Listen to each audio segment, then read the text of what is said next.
اعوذ باللہ من الشیطان الرجیم بسم اللہ الرحمن الرحیم۔ Audio number 30۔ پھونکوں سے یہ چراغ بجھایا نہ جائے گا۔ ایک اور طریقہ جو انہوں نے اپنایا یعنی مشرکین نے، وہ لالچ کا تھا۔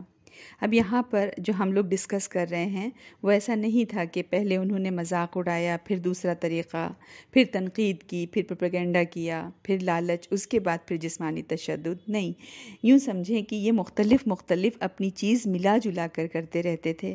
کبھی نرمی کا سلوک کرتے تھے مسلمانوں سے، کبھی ایک دم سختی پر آ جاتے تھے، کبھی اپنانے کی باتیں کرتے تھے، کبھی نکالنے کی دھمکیاں دینے لگتے تھے، یعنی بدل بدل کر یہ جو ہے اپنی ٹیکنیکس استعمال کیا کرتے تھے۔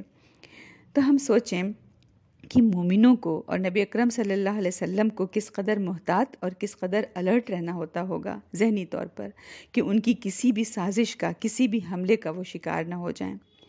تو ایک لالچ کا طریقہ بھی انہوں نے اختیار کیا۔ نبی اکرم صلی اللہ علیہ وسلم سے انہوں نے کہا کہ آپ اگر ایک اور نکاح کرنا چاہتے ہیں تو خوبصورت ترین لڑکی سے ہم آپ کا نکاح کر دیتے ہیں۔ آپ بادشاہ بننا چاہتے ہیں، ہم آپ کو بادشاہ بنا دیتے ہیں۔ آپ دولت کا ڈھیر چاہتے ہیں تو ہم آپ کے لیے دولت جمع کر دیتے ہیں۔ تو ہم سوچیں کہ جب انہوں نے آفر کیا نبی اکرم صلی اللہ علیہ وسلم کو کہ آپ بادشاہ بن جائیے، تو نبی اکرم صلی اللہ علیہ وسلم نے بادشاہت کو اور اس ملک کا ہم سمجھیں ہیڈ بننے کو قبول کیوں نہیں فرمایا؟ ابھی ہمیں خیال یہ آتا ہے نا کہ حکومت اگر صحیح ہو جائے تو سب صحیح ہو جائیں گے۔ انہوں نے آفر کیا کہ ہم آپ کو بادشاہ بنا دیتے ہیں، آپ بادشاہ بن بھی جاتے، لیکن لوگوں کے دل ہی نہیں کھلے تھے دین کے لیے، تو فائدہ ہوتا کیا؟ ایسی بادشاہت جس میں کہ لوگ اس چیز پر عمل کرنے کو تیار نہ ہوں، ایسی حکومت بے معنی ہوتی ہے، کوئی فائدہ نہیں ہوتا۔ تو پہلے تو دلوں پر کام کرنا تھا، دلوں کو فتح کرنا تھا۔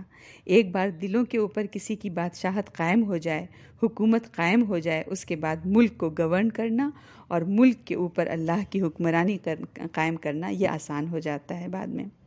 تو یہ لالچ آ کر دی نبی اکرم صلی اللہ علیہ وسلم کو، اور ساتھ ہی ساتھ وہ کمپرومائز کی بھی دعوت دیتے، سودے بازیاں کرتے کہ اسلام اور جاہلیت کے بیچ میں راستہ کوئی نکال لیا جائے تاکہ کامن آئیڈیالوجی نکل آئے۔ اسلام اور شرک کے درمیان ایک کامن گراؤنڈز ہیں جو کہ حاصل کر لیے جائیں، اور وہ یہ کہ مسلمان نہ ان کے دین کو برا کہیں، نہ وہ مسلمانوں کے دین کو برا کہیں۔ یعنی religion is a personal matter والا سلوگن اٹھایا انہوں نے کہ مذہب تو ہر ایک کا ذاتی معاملہ ہے، جیو اور جینے دو، جو چاہے کرے۔ کوئی کسی سے یہ نہیں کہے کہ تم غلط کر رہے ہو، تو ہم بھی یہ نہیں کہیں گے کہ تم غلط کر رہے ہو۔ ہم بھی تمہارا پیچھا چھوڑ دیں گے، تم بھی ہمارا پیچھا چھوڑ دو، یا چلو ہم یہ کرتے ہیں کہ مل جل کر ایک مشترکہ دین بنا لیتے ہیں۔ یوں سمجھیں بالکل اکبر کے دین الہی والا تصور تھا کہ سارے ادیان کو ایک بلینڈر میں ڈال کر شیک بنا کر لوگوں کے سامنے رکھ دو۔ تو انہوں نے یہ پیشکش کی کہ ٹھیک ہے، تم 1 سال تک ہمارے معبودوں کی پوجا کرو اور 1 سال تک ہم تمہارے ایک ہی معبود کی پوجا کریں گے۔ تو باریاں لگا لیتے ہیں، ہم تمہارے ایک اللہ کی پوجا کریں گے 1 سال، اپنے کسی اور خدا کو نہیں پوجیں گے، اور 1 سال تم ہمارے معبودوں کی پوجا کر لو۔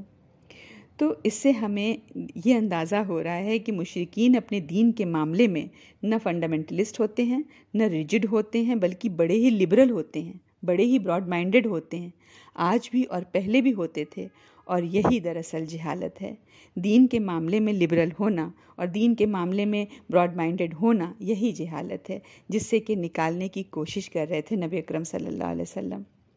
نبی اکرم صلی اللہ علیہ وسلم کے لیے تو کسی بھی قسم کا کمپرومائز ناقابل قبول تھا۔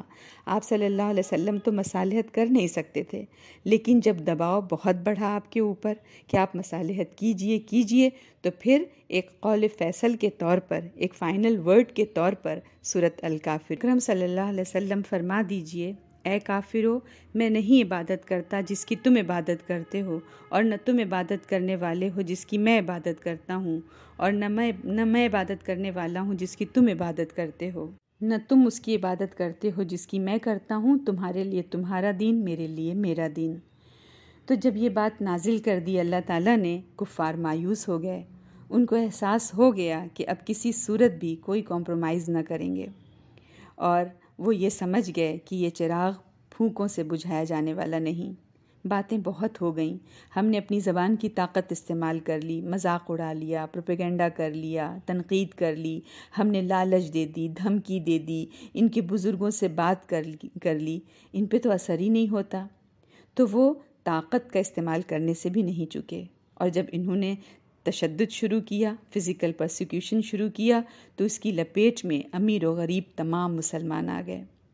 اب ذرا ان واقعات کو ہم دیکھیں گے کہ مشکل مصیبت کس کو کہتے ہیں، اور اس کا مقابلہ ہم اپنے آپ سے کریں گے کہ ہم مشکل مصیبت کس کو کہتے ہیں۔ ہم جب کہتے ہیں کہ ہم پر بہت سختی ہو رہی ہے، ہم بہت پریشان ہیں، ہم پر بڑا پریشر ہے، تو ہمارے پاس یہ کرائیٹیرین ہے کہ ہم جج کر سکیں کہ ہم کس چیز کو مصیبت کہہ رہے ہیں اور وہ کس درجے کی ہے، اور جو صحابہ کے اوپر آئی وہ کس درجے کی تھی کہ آہوں سے سوز عشق مٹایا نہ جا سکا، تاکہ ہمارا نقطہ نظر بھی ٹھیک ہو جائے۔ تو انشاءاللہ کل کے آڈیو میں ہم سنیں گے ایسی ایسی تکلیفوں کے بارے میں جو اس وقت کے اہل ایمان کو دی گئیں، جن کے تصور سے ہی رونگٹے کھڑے ہو جاتے ہیں۔ والسلام علیکم ورحمۃ اللہ وبرکاتہ۔